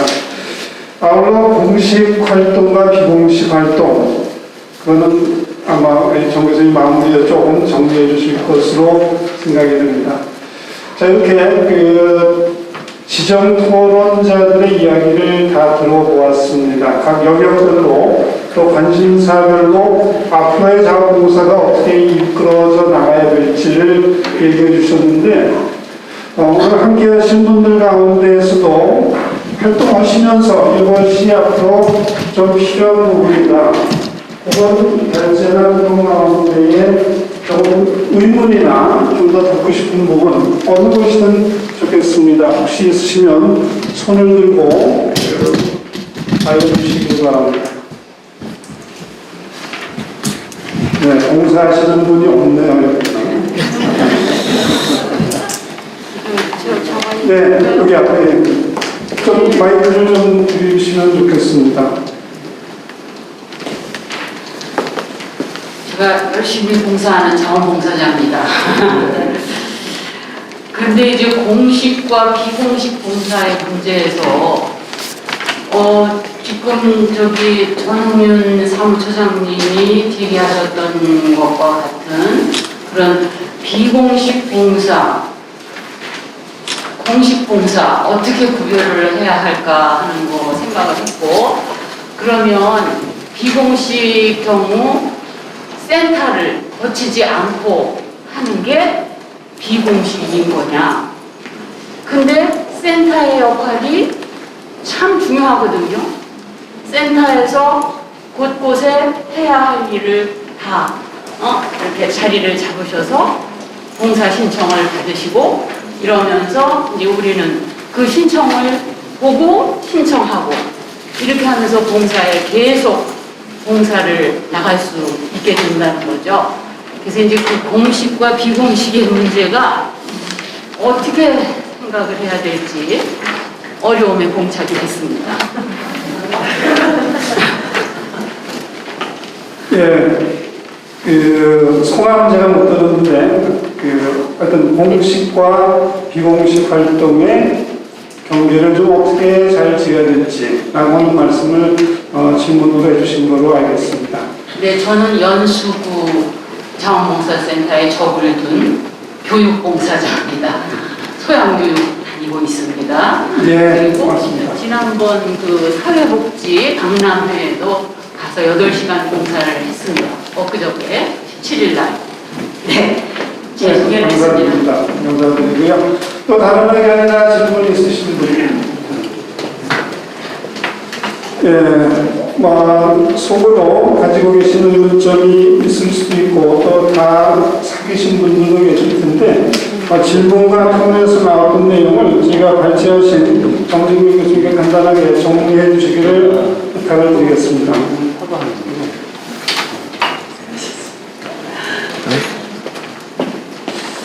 가장 쟁점이 공식 자원봉사와 비공식 자원봉사와 관련된 걸로 귀결이 될 줄 참을 예측하지 못했는데요. 그래도 말씀을 드리겠습니다. 공식 자원봉사 활동의 정의는요, 자원봉사자가 어떠한 조직을 통해서 봉사 활동을 하는 것을 의미합니다. 즉, 자발적으로, 무보수로 조직을 통해서 혹은 조직을 위해서입니다. 여기서 조직은 비영리 조직, 시민사회 조직, 사회적 경제 조직, 공공조직을 다 포함하는 말입니다. 센터만 의미하는 게 아니에요. 종합사회복지관, 노인요양시설, 장애인복지관, 자원봉사센터, 하물며 경로당 등도 VMS에 등록되어 있는 공식 조직이라면 경로당 봉사도 해도 공식 봉사입니다. 그런데 때로는 우리 마을에 보면은요, 옆집에 혼자 사시는 분이 계세요. 근데 그분한테 때마다 반찬을 갖다 드리고 같이 식사를 나누는 봉사자가 있습니다. 우리는 이거 그냥 일상적으로 돕는 분들인 거예요. 이런 것들이 비공식 봉사예요. 공식적인 조직체를 통하거나 공식적인 조직을 위해서 봉사하는 것이 아니라 그냥 내가 알고 있는 나와 가족이 아닌 타인을 위해서 돕는 행위를 비공식 봉사라고 합니다. 따라서 비공식 자원봉사 활동은 1365든 VMS든 어떠한 자원봉사 활동처에 나의 이름과 개인정보가 곧 드러나지 않고 관리되지 않습니다. 이런 게 비공식 자원봉사예요. 어쩌면 근데 공식 자원봉사가 왜 등장하게 됐냐면요, 이렇게 자발적으로 이웃돕기 같이 하면은 자원봉사 활동이 제도적 중심으로 되어 있지 않나요? 그냥 뭐 알아서 하는 영역이니까 정부든 비영리 조직이든 뭐 이렇게 사회적으로 관심 가는 영역이 아니거든요. 1980년대부터 공식 자원봉사가 중요하다 하면서 전 세계적 각국에서는 자원봉사자 통계를 낼 때 바로 이런 식으로 1년 동안 공식적인 조직체를 통해서 무보수로 봉사활동을 시간 기여를 한 적이 있습니까? 라고 조사를 하고, 그렇지 않은 경우 나와 가족을 떠난 다른 사람들을 무보수로 봉사한 적이 있습니까? 그래서 비공식으로 전화를 한다는 얘기예요. 그렇기 때문에 비공식 봉사활동은 여러 가지 이유로 그렇게 하는 것입니다. 앞서 이제 사회복지협의회, 그 다음에 포스코 건설 사회보건팀에서 얘기한 것처럼 나는 그게 필요 없기 때문에, 그리고 그런 게 너무 귀찮아서, 뭔가 써내라 이런 분들이 귀찮아서 이렇게 하는 분들도 있고요. 또 하나는 그냥 몰라서 그런 분들도 있습니다. 저는 20년 넘게 자원봉사 연구했고요. 행안부에서 최초로 자원봉사 센터 만들어준 사람이고, 기업 사회보건도 다 경험했던 사람입니다. 실무에서. 그리고 지금도 저는 가끔 기업이 조직에서 봉사활동을 해요. 이사나 운영일을 무엇을 해요. 그런데 저는 자원봉사 활동 시간은 0시간입니다. 저는 자원봉사자가 아닐까요? 저는 자원봉사자예요. 공식 활동으로, 공식적으로. 이런 것들이 저는 필요가 없으니까, 봉사활동 시간에 대한 필요가 없으니까 그렇습니다. 그래서 공식과 비공식은 조직을 통하느냐 아니냐의 차원이다. 그러나 공식적인 봉사자들은 대부분 시간관리라는 패러다임에 적용을 하고 있다. 그런데 그것도 매우 한계가 있고 불필요하거나 이게 의미가 없으면 나는 그거에 탈피한다는 것입니다.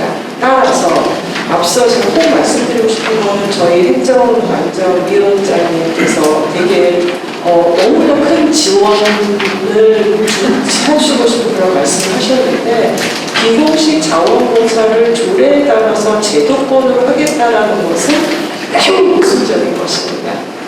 다시 그거는 제도화하겠다라는 거기 때문에 매우 신중해야 된다. 오히려 어떤 그러면 방식으로 해야 될 것이냐, 이것이 이제 다들 질문인데요. 첫째는 자원봉사센터의 기능과 역할 사업 중에는 지역사회 자원봉사 문화를 확산하는 게 중요한 사업입니다. 그 사업의 하나의 방편으로 우리 지역에 이렇게 조직을 통하지 않고 이웃을 봉사하는 분들이 몇 명이나 있는지를 한번 파악해 볼 필요가 있다. 그게 그룹을 통해서 할 수도 있고 친구들 모임일 수도 있고 개인이 할 수도 있습니다. 이런 분들은 대부분 정기적으로 하지는 않아요. 네, 그 어쩌다 한 번 하시는 분들이에요. 그래서 이제 공식화하기는 이제 어려울 수도 있어요. 일단 첫째는 자원봉사센터의 자원봉사 문화 확산을 위한 일상적인 자원봉사의 정착을 위한 하나의 사업으로 해라. 그거의 일환으로 한번 주민조사를 통해서 파악해보자. 이 경우에 그 다음에 또 하나는 혹시 자원봉사센터나 이런 조직에 등록을 할 의향이 있는지를 한번 물어볼 필요가 있고요. 그럴 필요가 없이 나는 그냥 내가 시간 날 때 하기 때문에 하는 게 더 선호하는 경우가 있는지 조사할 필요가 있습니다. 그러다 몰라서 못했다. 그리고 우리는 어떻게 이제 상호 조직으로 이렇게 모여서 하는데 가끔 가다가 뭔가 전문 이런 아이템이 없을까 고민도 되고, 그래서 뭔가 공식적, 뭔가 지원이 필요하다라는 또 조사를 하면 돼요. 그럴 경우에 자원봉사센터가 이들이 이제 주민들끼리 모여서 하는 봉사활동들에게 어떤 안전을 위해서 이거를 해야 돼요. 이런 활동할 때 이런 주의를 해야 돼요. 라고 하는 교육을 지원해 줄 수도 있는 이런 식의 접근들이 지금 필요한기라고 저는 생각이 듭니다. 그래서 비공식적으로 활동하는 봉사자들을 제도권으로 편입해서 또 하나의 인정보상 이거는 적절해 보이지는 않습니다. 오히려 포스코 건설 선생님이 말씀하신 대로 이들을 즐겁게 하거든요. 플랫폼 만드는 건 되게 좋아요. 온라인 플랫폼에. 근데 어떤 식으로 하냐면요. 온라인으로 플랫폼 청년들이 쫙 하고서 자기 인스타에 올리는 겁니다. 시간 인증 전혀 관련 없고요. 나는 이게 즐겁게 하는 거고, 나는 운동하면서 쓰레기 줍는 게 일상적인 사람들이 있어요. 외국에도 우리나라에. 그거를 나는 이렇게 보여주는 것 뿐이거든요. 그러한 사례들을 그러면 올릴 수 있는 인천시만의 자원봉사 플랫폼을 만드는 그런 방식. 그리고 그런 것도 좋고, 그 다음에 풀프레 봉사 기본식 활동들을 지원해주는 혁신 프로그램 지원 사업을 센터를 통해서 할 수 있는 방식. 그래서 매우 다양한 방식이 가능하다라는 말씀을 드리겠습니다. 네, 답변이 됐으리라고 생각이 됩니다. 제가 이제 2시간 가까이 그 인천의 자원봉사 앞으로의 플랫폼 어떻게 할 것인가. 사실 돌이켜보면 지금 공식, 비공식 이야기가 나온 것도 근본적으로는 자원봉사 활동이 잘 안 되기 때문이었습니다. 그렇기 때문에 인증제도를 통해서 어떻게 하면 보상을, 즉 심리적이건 물질적인 보상을 할 것인가라고 하는 차원에서 시작이 되었는데, 아시는 것처럼 21세기의 첫 해를 유년은 자원봉사자의 해로 지정한 바 있습니다. 이 이야기는 뭐냐면, 지금까지 복지국가라고 하는, 국가가 무엇을 해주는 것보다는 사회가 아름다운 행복한 어떤 모습으로 스스로 만들어야 된다는 복지사회를 선언한 겁니다. 그런데 자원봉사가 어떻게 이루어지는가를 볼 때 지금 이제 20년 지나서 정말 변화의 시점이 코로나가 아니라고 하더라도 이루어져야 될 시점이 아닌가 생각이 듭니다. 가능하면 마음속으로 만족하고 지역사회를 위해서 일하는 자원봉사자가 인천에서 정말 기쁘게 일할 수 있는 그러한 플랫폼을 앞으로 저희가 고민하자. 오늘 답을 다 얻지는 못했습니다만 고민의 계기로 삼고, 아마 자원봉사센터에서도 마지막에 정재영 교수님 얘기하신 것처럼 자원봉사 문화를 형성하고 전체 시민들이 자원봉사의 가치를 인식해서 함께 지역사회를 위해 생활한다고 한다면 가장 아름다운 도시 인천이 되지 않을까 생각이 듭니다. 오늘 발제해 주신 정민기 교수님, 또 네 분의 토론자분들, 또 함께 해주신 여기 질문까지 해주신 정말 훌륭하신 자원봉사자 활동가분들, 또 관련자분들께 감사드리면서 오늘